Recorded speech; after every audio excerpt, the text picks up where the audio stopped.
Members of Nehawu say it can't be business as usual in South Africa when the war between Israel and Palestine rages on in the Middle East.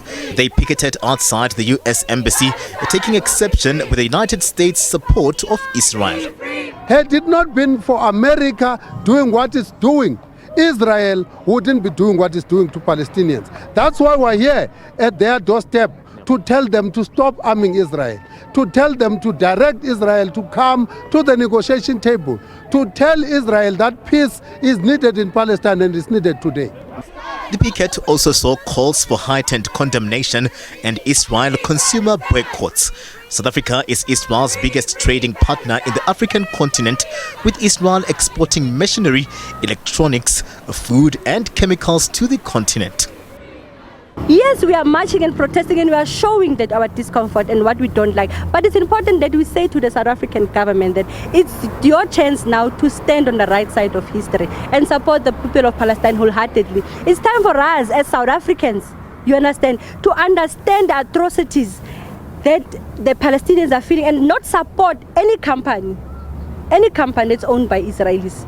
Because if they are not going to hear it here, maybe if they feel it in their pocket, they'll understand that what they are doing is wrong. The Palestinian embassy has called for a greater political will from South Africa in condemning Israel.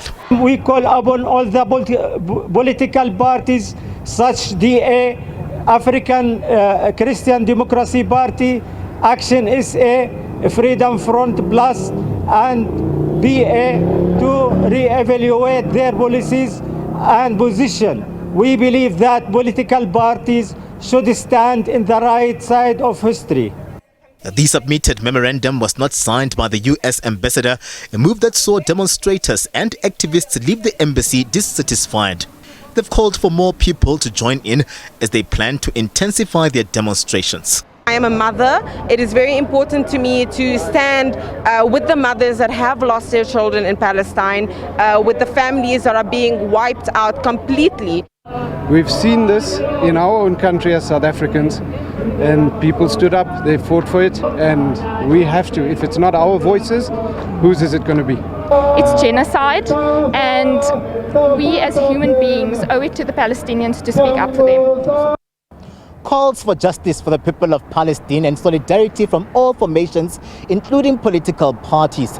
Nehawu says the pickets will continue, moving from the US to the Israel embassy in the city of Tshwane as their voices grow louder for consumer boycott of Israel products. SABC News, Sandton.